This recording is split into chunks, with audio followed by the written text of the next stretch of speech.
कति राम्रो सुहाएको मखमली चोलीमा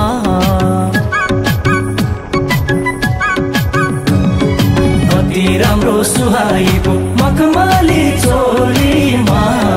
रूप हेर्दा जुना जस्तै दिल बस्यो बोलीमा वैशाखको प्यास पानीले तार्दैन ए सानो भरोसा गर न तिम्रै लागि साँचेको पर न हाम्रो माया कहिले नि मर्दैन ए सानो भरोसा गर न तिम्रै लागि साँचेको पर न हाम्रो माया कहिले नि मर्दैन हाम्रो माया कहिले नि मर्दैन कति आए तिमी जस्तो दिलमा नाम लेखाउने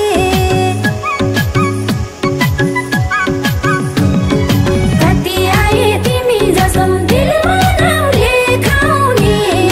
जुन तारा झार्छु भन्दै सपना देखाउने वैशाखको प्यास पानीले तार्दैन ए सानो भरोसा गर न तिम्रै लागि साँचेको पर न हाम्रो माया कहिले नि मर्दैन ए सानो भरोसा गर न तिम्रै लागि साँचेको पर न हाम्रो माया कहिले नि मर्दैन हाम्रो माया कहिले नि मर्दैन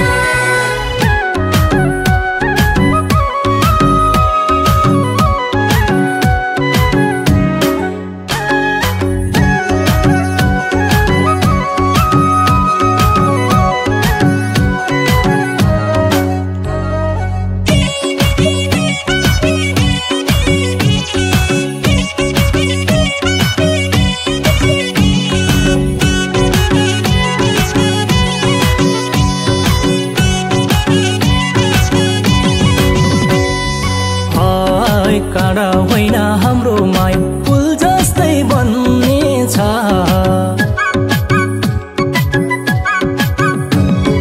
काँडा होइन हाम्रो माया फुल जस्तै बन्नेछ यो माया भनिएर सबैले जान्नेछ वैशाखको प्यास पानीले तार्दैन ए सानो भरोसा गर न तिम्रै लागि साँचेको पर न हाम्रो माया कहिले नि मर्दैन ए सानो भरोसा गर न तिम्रै लागि साँचेको पर न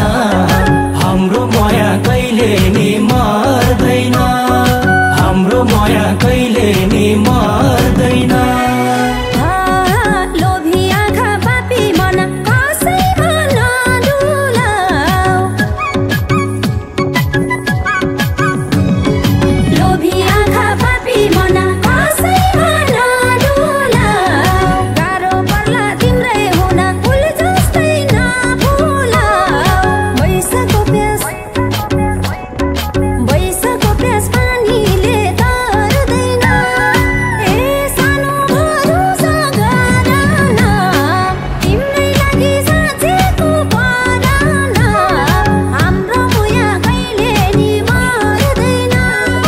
ए सानो भरोसा गर न तिम्रै लागि साँचेको पर न हाम्रो माया कहिले नि मर्दैन हाम्रो माया कहिले नि मर्दैन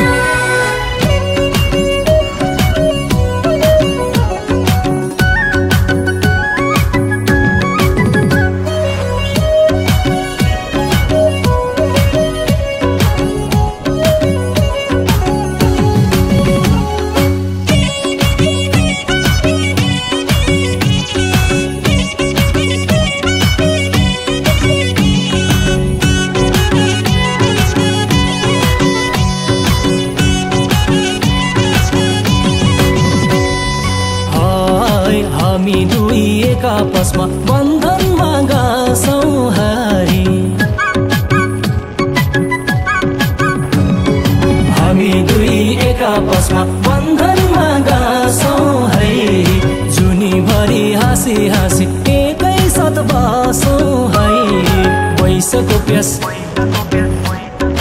वैशाखको प्यास पानीले तार्दैन ए सानो भरोसा गर न तिम्रै लागि साँचेको पर न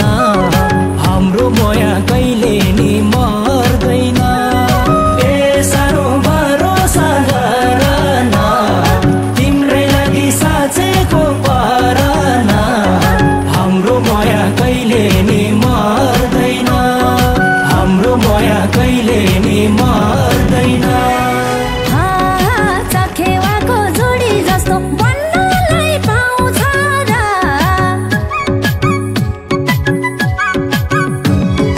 चखेवाको जोडी जस्तो बन्नलाई पाउँछ र अल्लाहले बोलेछ कान्छा के माया लाउँछ र वैशाखको प्यास पानीले तार्दैन ए सानो भरोसा गर न तिम्रै लागि साँचेको पर न हाम्रो माया कहिले नि मर्दैन ए सानो भरोसा गर न तिम्रै लागि साँचेको पर न हाम्रो माया कहिले नि मर्दैन हाम्रो माया कहिले नि मर्दैन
हैन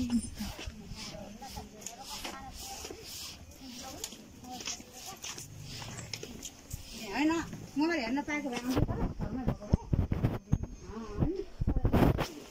भयो फोटो पनि खिचिसकेँ तपाईँको तिमीहरूसम्म म बनाउँछु भिडियो यस्तो दामी बनाउँछु बोलेर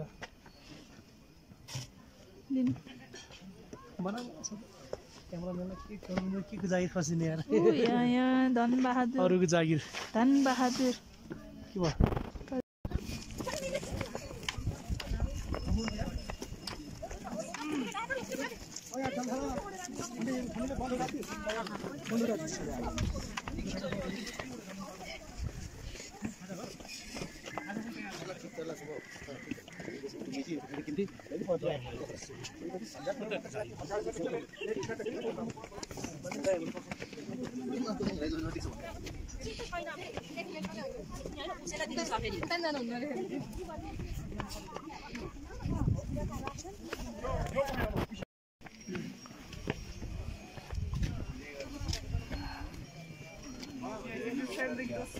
अब त नबोल्नु न त्यस्तो अहिले त अब अलि धार्मिक मान्दैन है मलाई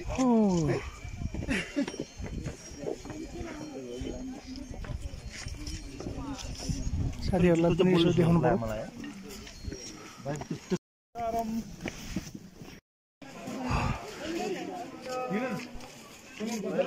मुक्तिनाथको ठ्याक्कै गेटमा हामी यति बेला उनीहरूको ठ्याक्कै गेटमा चाहिँ यता यस्तो यस्तो चिजहरू पनि देखिन सकिन्छ धेरै परिवर्तनहरू भन्नुभन्दा अगाडिको धेरै परिवर्तन देखिन्छ हिमालहरू प्रस्त रूपमा देख्न सकिन्छ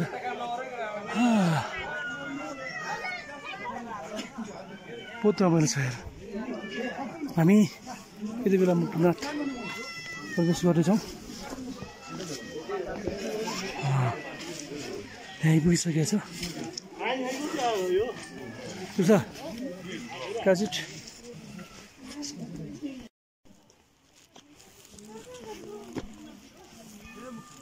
गर्मी भयो नि त यार त्यो सिँढी हिँड्दै गर्दाखेरि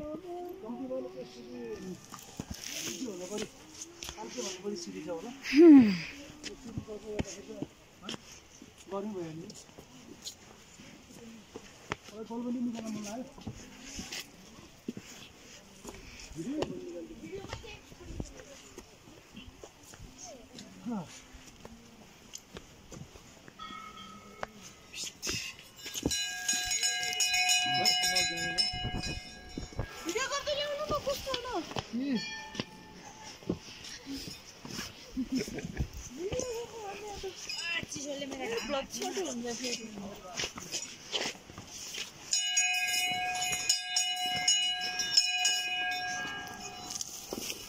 एकदम ठुलो बुद्धिको मूर्ति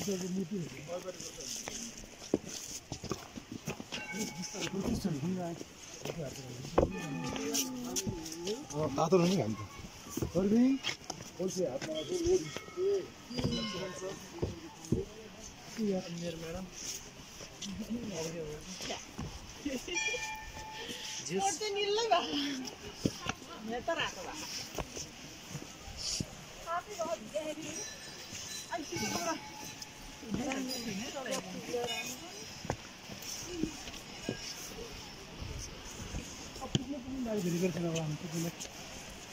दुई मिनट बाँकी तर यो खुल्ला बाटोमा हिँड्दा यो भेगमा आइसकेपछि हिँड्नु अलिक फरक छ किनभने यहाँ चाहिँ अलिकति काठको बढी भएको कारणले पनि बढी भएको कारणले अक्सिजन चाहिँ दिन्छ नि त त्यसले गर्दा यहाँ चाहिँ अक्सिजन सहज हुन्छ अनि हिँड्न पनि सहज हुन्छ त्यो पिपलको रुखहरू लगाउनु पर्ने गेटभित्र परिसकेपछि सहज छ हिँड्नु त्योभन्दा अगाडि चाहिँ गाह्रो छ धेरै गाह्रो छ त्यही हामी हिँड्यौँ मजाले 1 क्विन्टलको झोला बोक्यो हिँड्यो 1 क्विन्टलको झोला नराहरूलाई सुखा दियो हामीले यताबाट सुरु गराउँछौँ हामी अब दरकारी गरेर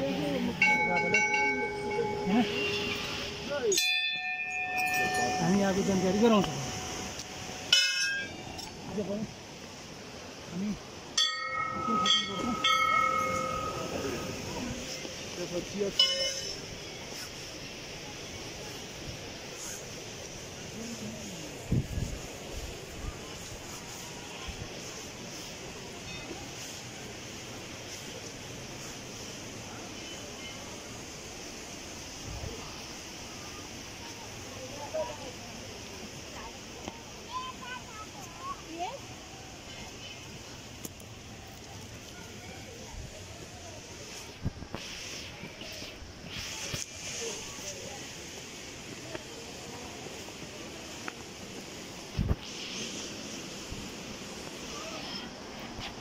फाइनली आइपुग्यौँ है।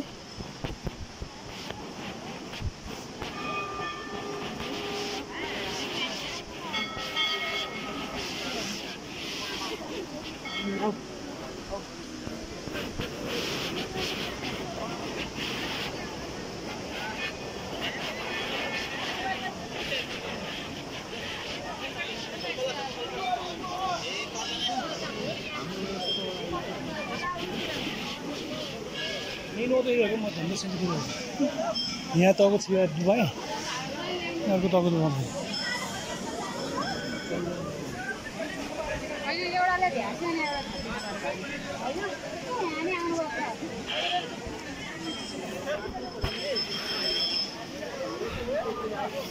दुईवटा कुण्ड छ दुईवटा कुण्डमा एउटा कुण्डमा अर्को पहिला अर्को कुण्डमा दोस्रो गरेर यसरी मान्छेहरू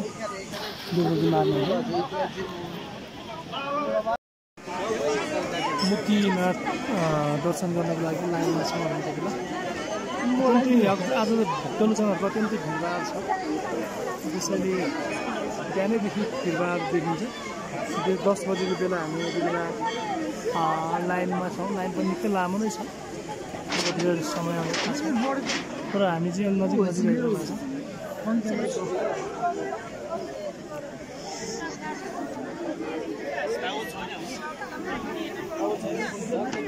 पछाडि पनि टिके छ यता पनि मान्छे अलिक भिडभाड छ चाखलाग्दै छ भिडियो सब पापहरू पखालेर आइबस्छु त्यसरी हामी मुक्तिनाथ दर्शन गर्न जाँदैछौँ 108 धारामा नुहाइसकेपछि पाप पखालिन्छ भन्ने एकदमै विश्वास छ नि त त्यही भएर हजुर ठिक छ नि एक्सपिरियन्स चाहिँ राम्रो भयो हजुर ठिक छ यो छ नि यो एरोमा खिचेर फोटो क्लिक आउँछ क्या ल क्लिक गरेर फोटो आइहाल्छ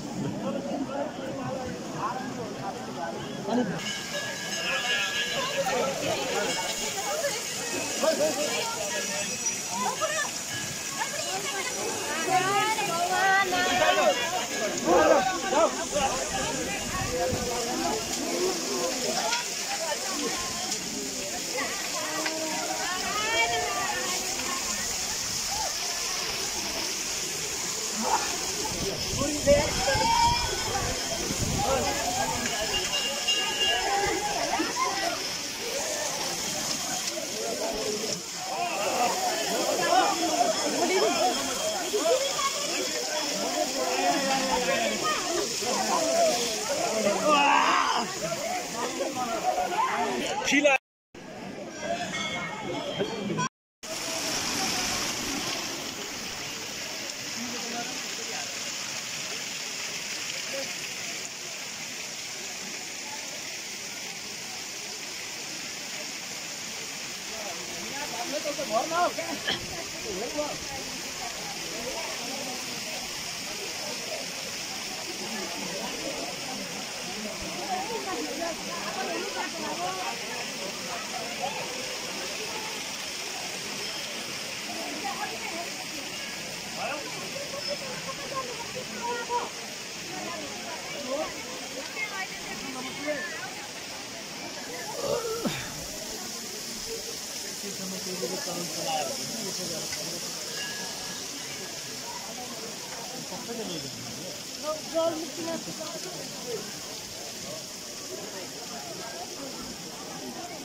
नमस्ते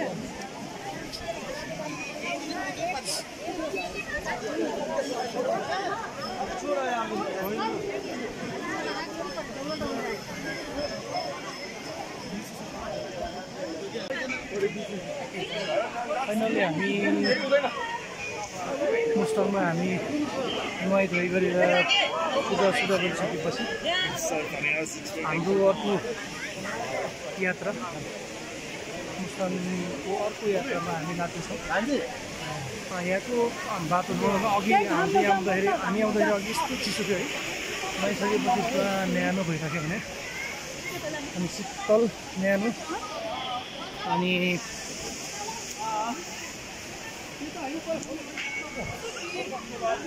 तर यहाँ चाहिँ त्यो उसमा हिँड्दै गर्दा बाटो हिँड्दै गर्दाखेरि यस्तो गर्मी भयो, यस्तो सास लिन गाह्रो भइरहेको थियो त्यो सिँढी चढ्दै गर्दा। सिँढी चढिसकेपछि अहिले चाहिँ त्यस्तो महसुस भएन। यहाँ अलिकति जङ्गलहरू रहेछ, जङ्गलहरूको सायद त्यसले गर्दा पनि होला,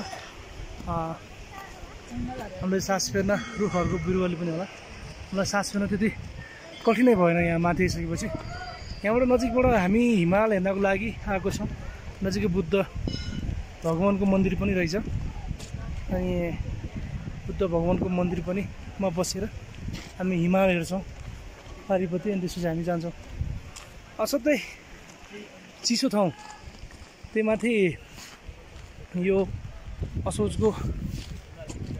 अन्तिम महिना, अन्तिम सायद कार्तिक पनि लाग्यो क्या होइन, कार्तिक पनि लाग्यो। त्यसले गर्दाखेरि कार्तिक लागेको छैन क्या हो, जे होस्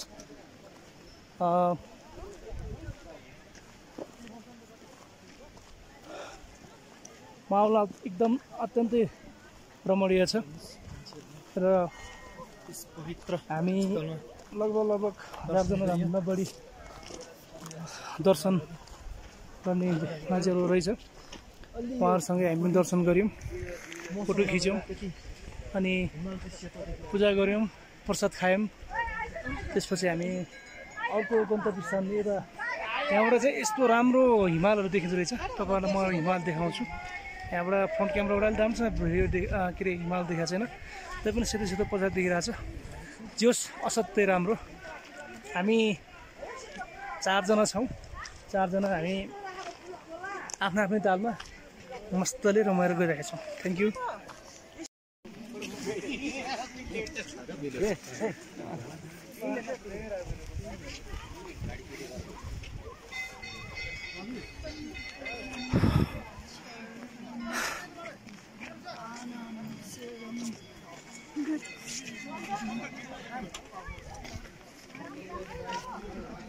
यो चाहिँ बुद्धको 3वटा प्रतीकहरू रहेछ।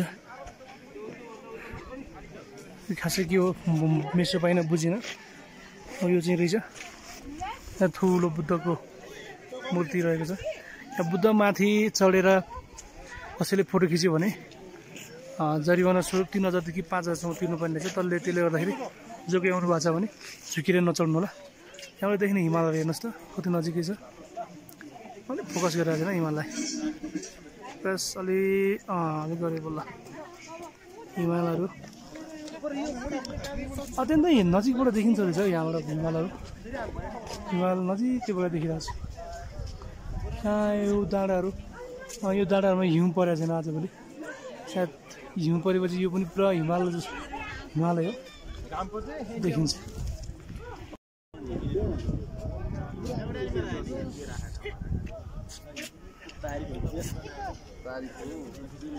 एउटा फोटो नि खिच्न भ्याएन कालो आउँछ भाइ राम्रो हो त्यता फर्केर अलि घर जाउँ यार कसैले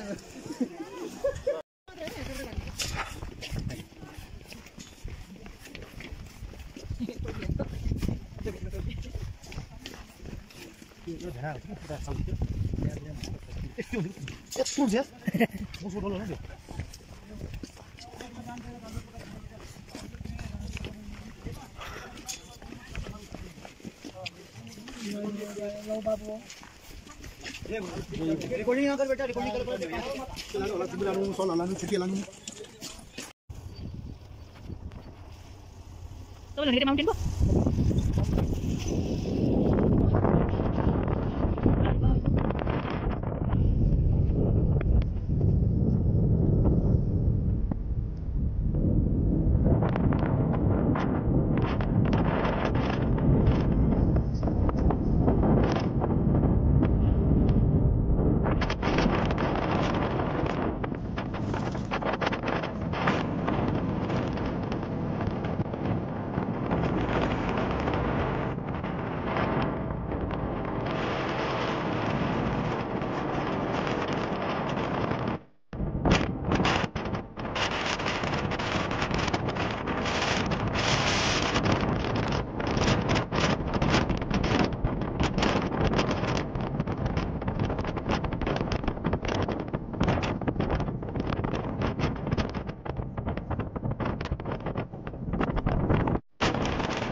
राखेको